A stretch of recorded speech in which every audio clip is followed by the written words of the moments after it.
तो फैसल ईदी साहब, आप भी पहले बता दें कि कौन कौन सी ऐसी चीज़ें हैं जो लोग डोनेशन देना चाहते हैं, किस शक्ल में आए और कहाँ कहाँ पे उसको पहुँचाएं, कौन से ऐसे एरियाज हैं, स्ट्रेस्ड एरियाज, जहाँ उनको खास फोकस रखना चाहिए? देखें, ये बहुत बड़ा डिज़ास्टर है, जैसे कि आपने बताया, सारे साथी भी हमारे बता रहे हैं, और इसमें कई दर्जन अजला जो है वो शामिल हैं इस तबाही के अंदर, और मज़ीद जो है वो ख़ुदशा है कि और मज़ीद अजला भी जो है इसकी तबाही का शिकार होंगे। तो इसमें यकीनन बहुत बड़े फंड्स की ज़रूरत पड़ती है, चाहे वो ये हमारे जितने भी साथी हैं ये सब इस बात पे मुत्तफ़िक होंगे।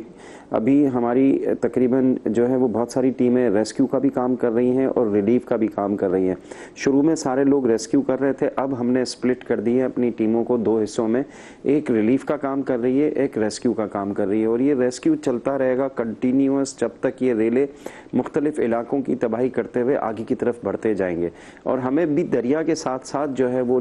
मूव करना पड़ता है ताकि वो अगला इलाका जो तबाह करती है दरिया, उसमें जो है वो रेस्क्यू किया जाए। फिर साथ ही साथ रिलीफ का भी जो है वो काम लाजमी होता है, क्योंकि जब हर चीज़ तबाह कर देता है, हमारे कच्चे के जो इलाके होते हैं, कच्चे के से मुराद हमारे मेजॉरिटी जो है घर कच्चे बने हुए हैं, इन दरियाओं में बह जाते हैं, टूट जाते हैं, तो ये इनकी लाइवलीहुड मुकम्मल तौर पे तबाह हो जाती है। जो गरीब अजला हैं उनमें तो और ज़्यादा तबाही लेकर आती है ये चीज़। और हमें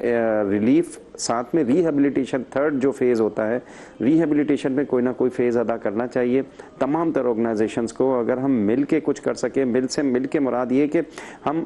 एरियाज़ डिवाइड कर लें और आपस में जो है वो डिसाइड कर लें। कोऑर्डिनेटेड, ये बहुत अच्छी बात है, कोऑर्डिनेटेड अप्रोच अपना लें, आपस में कोऑर्डिनेट कर लें, कौन से किस जिले को ज़्यादा फोकस कर सकता है।